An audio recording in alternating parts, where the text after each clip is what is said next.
अस्सलाम वालेकुम guys, I hope you are doing well. This is Nizamuddin Memon और आज की इस वीडियो में हम बात करने वाले हैं बेसिक अलजेब्रा के बारे में। ये जो है बुक मैंने डिज़ाइन की है, मतलब ये मैंने मर्ज किया है ओ लेवल की जो बुक्स हैं D1 D2 D3 D4, उन सारी में जो भी अलजेब्रा आ रही है मैंने उन सब को जो है D3 तक मर्ज कर दिया। अब जो भी बेसिक अलजेब्रा होगी, अगर आपको उनमें कोई प्रॉब्लम है तो ये जो है 24 पेजेस पर कवर्ड हैं, सारी एक्सरसाइजेज हैं, आंसर इसमें मौजूद नहीं है फ़िलहाल के लिए, ठीक है। तो ये हम 1 बाय 1 एक्सरसाइज सॉल्व करने वाले हैं। जो भी इसमें प्रॉब्लम होंगी इंशाल्लाह आपको समझ आती जाएंगी। मतलब ये अगर आपने क्लियर कर लिया ना, बेसिक अलजेब्रा का जो भी प्रॉब्लम है आपका सॉल्व हो जाएगा इंशाल्लाह। तो हम करने लगे हैं क्वेश्चन नंबर 2। इसका एक्सरसाइज हमारी 4A है ये, ठीक है। तो एक्सरसाइज है 4A, क्वेश्चन नंबर 2 है। कह रहा है कि x बराबर है 6k और y बराबर है -4k। Evaluate each of the following expressions.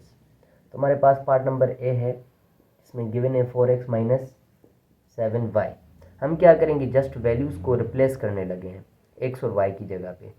4 से हम x की जगह पे और y की जगह पे हम वैल्यूज़ रिप्लेस करेंगे। x की जगह पर हमें 6 गिवन है और y की जगह पे -4 गिवन है।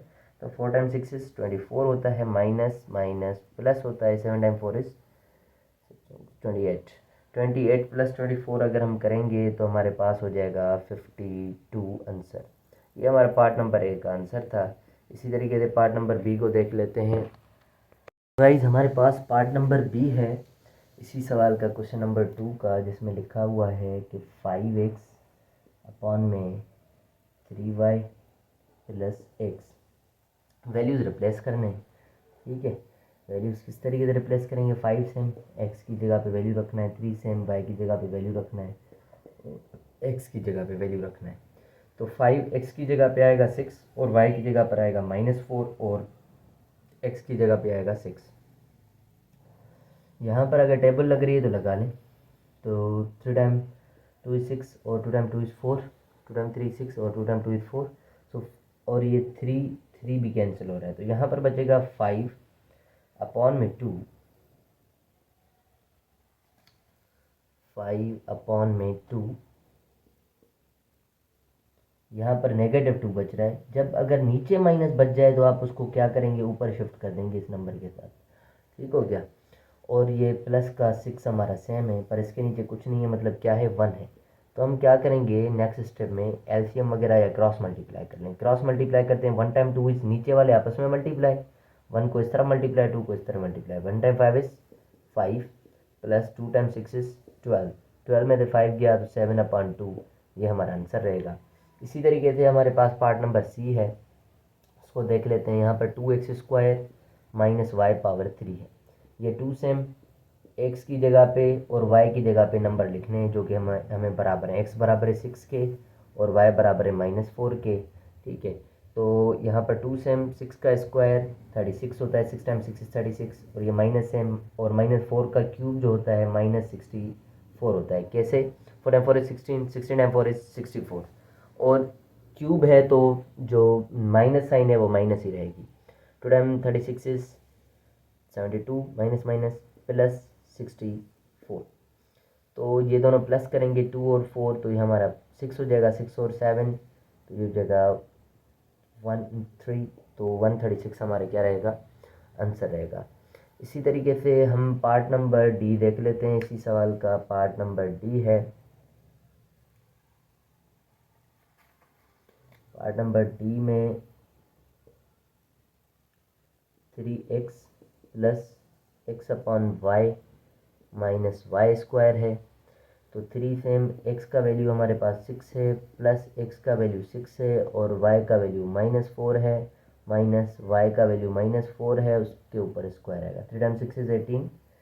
अब इन यहाँ पर टेबल लग रही है, 2 टाइम 3 6, 2 टाइम 2 इज़ 4, और ये माइनस प्लस माइनस हो जाएगा 3/2। इसी तरीके से ये माइनस से -4 का स्क्वायर आएगा 16।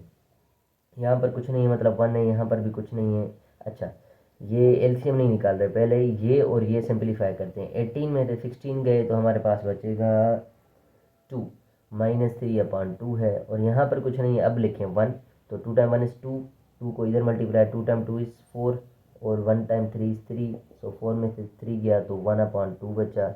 ये क्वेश्चन नंबर 2 था। क्वेश्चन नंबर हम बात करने वाले हैं 3 की, ठीक है। एक्सरसाइज 4A है। क्वेश्चन नंबर 3 में भी हमारा कुछ इसी टाइप का सवाल है कि ए बराबर है हमारा 3 के, ए बराबर है 3 के, बी बराबर है -5 के और सी बराबर है 6 के। Evaluate each of the following. So part number A में है हमारा a into 3c minus B. तो सॉल्यूशन करते हैं। ए का वैल्यू है 3, तो 3 लिखा है यहाँ पर। 3 सेम सी का वैल्यू है हमारे पास 6 माइनस बी का वैल्यू हमारे पास -5। यहाँ पर ब्रैकेट ओवर करते हैं। अब ये 3 हमारा सेम फिलहाल 3 time 6 is 18, minus minus plus और ये 5।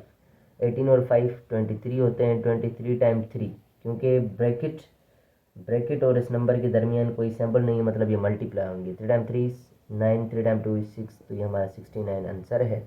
इसी का बी पार्ट देख लेते हैं कि हमारे पास है ए बी स्क्वायर माइनस ए सी। तो ए का वैल्यू क्या है हमारे पास 3 और बी का वैल्यू क्या है हमारे पास -5।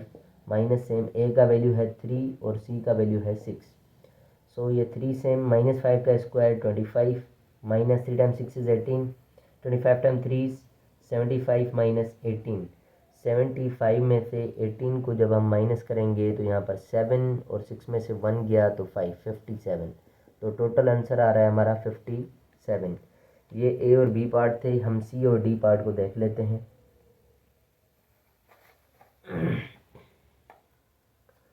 जस्ट हम वैल्यूज रिप्लेस कर रहे हैं और कहीं पर सिंप्लीफिकेशन है, कहीं पर एलसीएम है, वही चीज़ें हम निकाल रहे हैं। a/b minus c/b।